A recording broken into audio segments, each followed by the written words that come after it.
I woke up to silence. Not the comforting kind, like the soft hush of a Sunday morning, but a hollow kind, an absence. Jamie's side of the bed was cold. No familiar arm draped over my waist, no half-awake mumbling, not even the scent of her perfume lingering in the sheets. Her phone sat face down on the nightstand, buzzing once before going still again. It was 6:47 a.m. I walked through the apartment barefoot, each step louder than it should have been. No coffee brewing, no keys on the counter, no hurried footsteps. The usual signs of her rushing for work were missing. I checked the bathroom. No steam, no running water. Her coat was gone. Her shoes weren't by the door. I told myself she probably left early for a meeting, but the part of me that knew her best said otherwise. Jamie hated early meetings. She'd rather quit than start her day before 8. I stared at her phone again. Locked. Pattern changed. I didn't even try to guess it. We had been together for 4 years. In that time, I thought we knew each other's rhythms by heart. But lately, the rhythm was off. We used to sync in the little ways, finishing each other's sentences, texting at the same time, touching without thinking. Now it felt like we were just roommates, brushing past each other in the hallway, sharing a space but not a life. I remembered last weekend. We were supposed to have dinner with her sister. She canceled last minute, said work emergency. I went alone. Her sister asked where she was and raised her brow when I said, work. Said Jamie had told her she was sick. I brushed it off. Miscommunication, maybe. But now those small contradictions were piling up like dust in a corner I hadn't looked at for too long. Our anniversary was 3 months ago. I made reservations at her favorite restaurant. She said she was too tired, asked for a rain check. I ate takeout on the couch. She brought home wine and guilt. We didn't talk much that night. We didn't touch at all. She stopped laughing at my jokes. Or maybe I stopped making them. I couldn't tell when it shifted, only that it had. And now, in this silence, I realized I'd felt alone for a while. I just didn't want to face it. I sat at the edge of the bed, phone still buzzing once every few minutes. I didn't pick it up. I didn't want to see what it might reveal. Instead, I stared at the door and waited for a sound. Footsteps, keys turning, anything to shatter the stillness. But nothing came. And in that moment, I understood that silence isn't just the absence of sound. Sometimes, it's the presence of truth. I told myself not to jump to conclusions. But the more I tried to rationalize things, the more it unraveled. I started noticing things I had been too trusting or too in love to see clearly.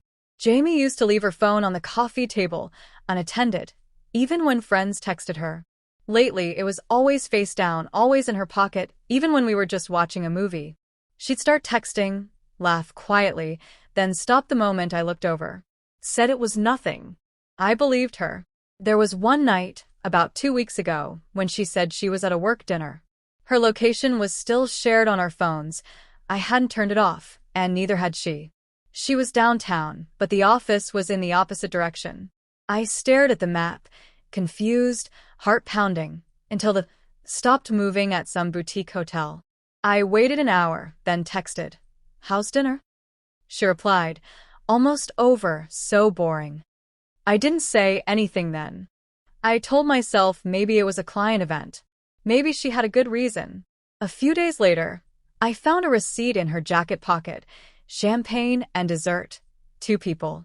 Same hotel name. Still, I didn't confront her. I stuffed the receipt in a drawer and told myself maybe I didn't understand the context. She changed her perfume. I asked if it was new.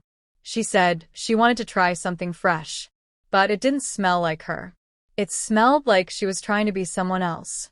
I remember the time I kissed her neck and she flinched, said she was tired. She never used to pull away. Jamie always responded to touch, even half asleep. But lately, she turned to the edge of the bed. It wasn't just physical distance. It was like she was already somewhere else, with someone else. She used to hum when she cooked. That stopped. Used to ask how my day was. That stopped too. Conversations became practical. Bills, groceries, errands. The rest was filled with silence or empty nods. A friend of mine, Tessa, once told me people don't just fall out of love, they start falling into someone else. I shrugged her off at the time. Now those words came back louder. Tessa had always been good at reading things I didn't want to see. I started checking timelines. The nights she worked late, the weekend she went to her cousin's baby shower, the random work trips. None of it lined up. Too many gaps. Too many lies disguised as schedules. Then yesterday, while cleaning up, I found a folded note tucked under the couch cushion. It wasn't mine. It wasn't written for me. It said, "Last night was everything. Can't wait to see you again. Don't forget the wine." No name. Just a heart at the bottom. I stared at it for a long time. I didn't cry.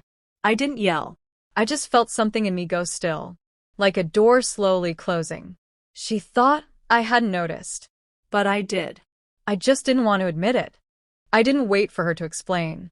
I didn't ask any more questions. I already knew the answers. That note was confirmation, but it wasn't the only thing. It was the final thing. I opened her laptop when she left it charging in the living room.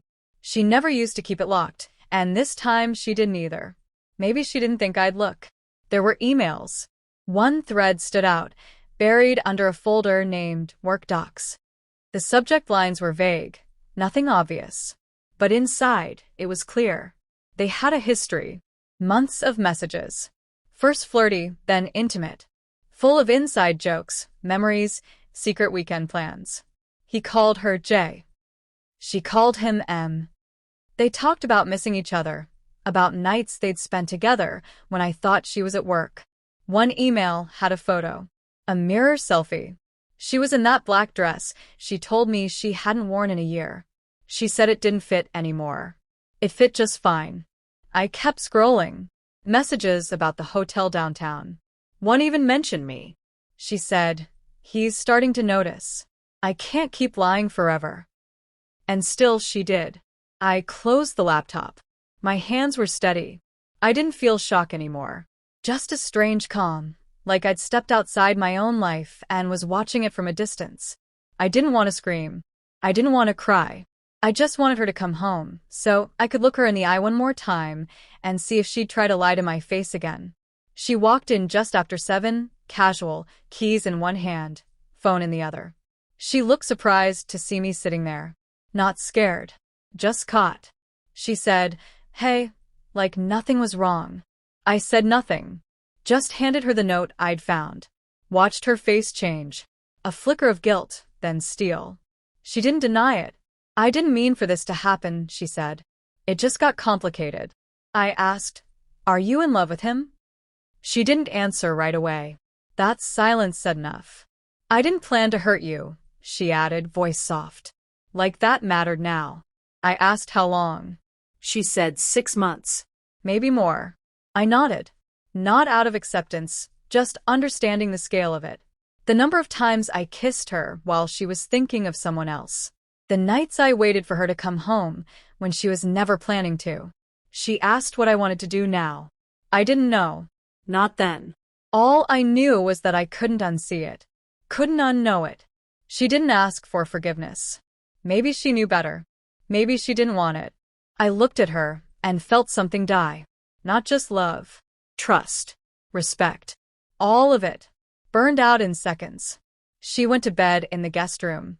I lay awake, staring at the ceiling, thinking of every moment I believed in us.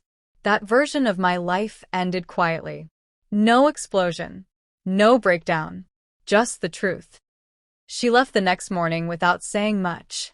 A bag over her shoulder, eyes down, like she couldn't bear to meet mine. I didn't stop her. I didn't ask her to stay or to explain anything further. There was nothing left to salvage. I sat at the kitchen table long after the door closed, staring at the chair where she used to sit, sipping her coffee, scrolling through her phone like everything was normal. It would never be normal again. I didn't text her. Didn't call. I deleted her contact from my phone, not out of spite, but because I didn't want to give myself even the option. The silence that followed wasn't empty this time. It felt clean. Still painful, but clean. I spent the next few days clearing out reminders. Her favorite mug. the hoodie she always wore, the little notes on the fridge. Each one felt like a paper cut, sharp and pointless. But I kept going. I boxed up her things and left them in the hallway. She came by when I wasn't home to pick them up. No messages. No goodbyes. I started sleeping better, even if the dreams still stung. I'd wake up reaching for someone who wasn't there, and then I'd remember. And it would hit all over again. But less each time. Like a bruise fading. Tessa came by one evening, uninvited. She didn't ask for details. She just poured 2 glasses of wine and sat beside me. We talked about everything except Jamie. It was the first time I laughed in weeks. Not a full laugh, just a cracked one. But it was something. I went back to my routine slowly. Work. Gym. Groceries. But I did them differently now. More present. Less on autopilot. I noticed things I hadn't before. The way the barista remembered my name. The sound of rain on the balcony. The feel of my own space when it was just mine again. One night, I opened the drawer where I'd stuffed the receipt and the note. I burned them in the sink. Watched the paper curl and turn to ash. It didn't feel triumphant. Just final. I don't hate her. I wish I did. Hate would be easier to carry. But what I feel is emptier, quieter.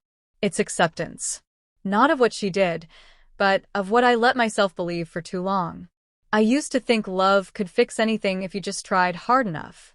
Now I know better. Love is a choice you keep making. She stopped choosing me. I finally chose myself. I'm not ready to fall in love again. Maybe not for a long time. But I'm ready to be honest with myself, with whoever comes next. I know now what silence can hide, but I also know what peace can feel like. I woke up alone this morning. No note. No lies. No pretending. Just me. And for the first time in a long time, that felt like enough.